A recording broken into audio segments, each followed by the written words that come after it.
Hi guys, it's Dave here, aka Kingdom Rust, back with another video. And today I would like to talk about Verdun. This is a game that I've had on the PC now for about 2 years, and it's finally going to be getting a console release at the end of August. Anybody who's played the game will probably already know that it is a fantastic, realistic shooter.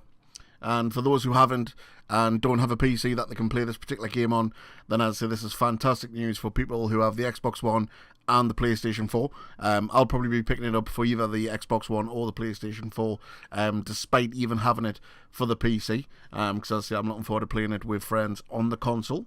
So just give you a sort of brief idea of what the game's about. It's a World War One shooter. As you know, Battlefield 1 is just around the corner, so I don't think it's very much of a surprise that the guys at Verdun have decided to get this console version out there so everybody can experience it and beat Battlefield to the punch. The game itself is based on trench warfare, and to be honest, it's got some really good sort of like jump scare moments. You'll be going around the corner in a trench, trying to be all sneaky, and all of a sudden you run into 5 or 6 Germans. So it certainly does have that element of surprise in terms of when you confront the enemy or the enemy confronts you in your own personal trenches. On the PC, it runs fantastic, so I've got no issues with it coming to the console. I think it'll run great on the console. There's not really anything that would suggest that's not going to be the case. The game on PC runs fantastic and looks great. It's not what you would call AAA graphics, but they're certainly not to be sniffed at. You know, you've got some really good particle effects. You've got the water, the rain, the mud. So it is very atmospheric and definitely not an ugly game. And again, I think this is going to lend itself really well to the current consoles that obviously are not outputting the greatest graphical output you would want from a current gen console, but certainly these consoles are going to have no issues whatsoever in running this game at a pretty high detailed graphical output. So yeah, definitely I think the game will look good on the consoles. Again, as I said a little bit earlier, it's always been updated, so if the devs decide to update it the same as they have with the PC version, then we can pretty much expect there'll be a lot of bugs that are fixed pretty quick. There'll be introduction to new maps, new levels. You've also had in the past special one-off events. Probably most famously would be the Christmas update, where you can go out and actually play football in no man's land, and the Germans and the British can as I say, go out there without the fear of being shot, because as I say, there is no guns during that particular moment. So yeah, I mean, obviously stuff like that's fantastic. It sort of like harks back to some of the lore of World War One, which I know a lot of people aren't exactly that clued up on. I think a lot of people know about World War Two, but World War One often gets overlooked.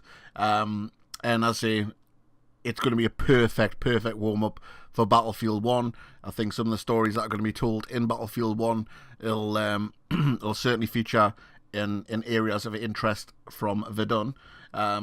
Also at the moment as well, there has been a big focus on World War 1. It's been 100 years, obviously recently, since the Battle of the Somme, which is one of the most bloodiest battles in the history of modern warfare. And again, both games are going to heavily feature that particular battle. So there's definitely an interest at the moment. I think obviously the games are coinciding with a pretty historic moment in history, with it being the centenary year of the Battle of the Somme.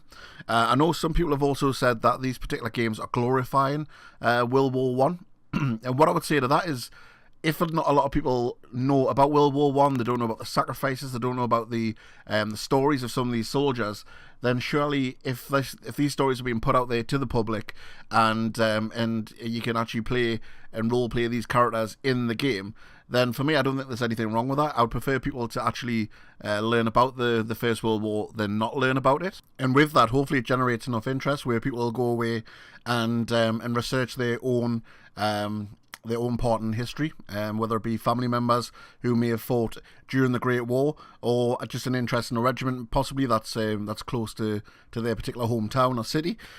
So yeah, as I say, for me, I've got no qualms with that whatsoever.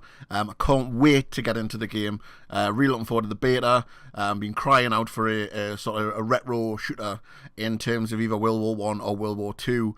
for quite a few years now. I think we're definitely ready for another installment in regards to these sort of games. So as I say, Verdun, definitely looking forward to it. Coming out at the end of August.